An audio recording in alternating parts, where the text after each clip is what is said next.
بسم اللہ الرحمن الرحیم۔ آدم علیہ السلام پیدا ہونے والے ایک جوڑے میں سے ایک لڑکے کی شادی دوسرے جوڑے سے پیدا ہونے والی لڑکی سے کر دیتے، اور حابیل نے قابیل کے ساتھ پیدا ہونے والی بہن سے شادی کا پروگرام بنایا۔ قابیل حابیل سے بڑا تھا اور قابیل کے ساتھ پیدا ہونے والی بہن بہت زیادہ خوبصورت تھی۔ قابیل نے خود اپنے ساتھ پیدا ہونے والی بہن سے شادی کا پروگرام بنایا۔ آدم علیہ السلام نے کہا تو اپنے ساتھ پیدا ہونے والی بہن سے حابیل کی شادی ہونے دے، لیکن اس نے انکار کر دیا۔ تو آدم علیہ السلام نے دونوں کو قربانی کرنے کا علم دیا، اور آدم علیہ السلام خود حج کرنے مکہ شریف چلے گئے، اور جاتے وقت آسمانوں سے اپنی اولاد کی حفاظت کرنے کو کہا۔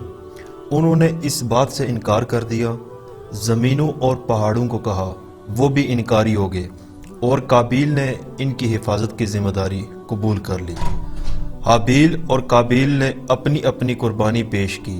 حابیل نے اپنی قربانی کے لیے ایک موٹی تازی بکری پیش کی، کیونکہ وہ بکریوں والا تھا، اور قابیل نے اپنی کھیت سے ایک رتی اور نکما گٹھا پیش کیا، کیونکہ وہ کھیتی والا تھا۔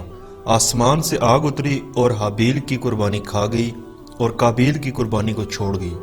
وہ ناراض ہو گیا اور کہنے لگا، میں تجھے قتل کر دوں گا، صرف اس صورت میں چھوڑوں گا کہ تم میری بہن سے شادی نہ کرے۔ حضرت ابو جعفر فرماتے ہیں کہ حضرت آدم علیہ السلام دونوں کی قربانی کے موقع پر موجود تھے، اس لیے قابیل نے آدم علیہ السلام سے کہا کہ آپ نے اس کے لیے دعا کی ہے، اس لیے حابیل کی قربانی قبول ہو گئی ہے، اور میرے لیے آپ نے دعا نہیں کی۔ اس کے ساتھ ہی قابیل نے حابیل کو دھمکی دی۔ ایک رات حابیل نے بکریاں چرانے میں زیادہ دیر کر دی۔ آدم علیہ السلام نے قابیل کو بھیجا کہ وہ حابیل کے لیٹ ہونے کے متعلق معلوم کرے۔ قابیل گیا ہے، حابیل سے ملاقات ہو گئی۔ قابیل نے کہا کہ تیری قربانی قبول ہو گئی اور میری قربانی نہیں ہوئی۔ حابیل نے جواب دیا کہ اللہ تعالیٰ پرہیزگاروں سے قبول کرتا ہے۔ قابیل کو غصہ آیا، اس نے تیز دھار لوہے سے حابیل کو قتل کر دیا۔ اور بھی کہا گیا ہے کہ اس نے حابیل کے سر پر پتھر مار کر اس کا سر کچل دیا، جبکہ وہ سویا ہوا تھا۔ ایک قول یہ بھی ہے کہ اس نے گلا دبا کر اور منہ سے درندوں کی طرح کاٹ کر اس کو قتل کر دیا۔ جب اس نے اپنے بھائی کو قتل کیا تو 1 سال تک اسے اپنی پشت پر اٹھائے رکھا۔ بعض نے 100 سال تک اٹھائے رکھنے کی بات کی ہے۔ وہ اسی حالت میں رہا کہ اللہ تعالیٰ نے 2 کوے بھیجے۔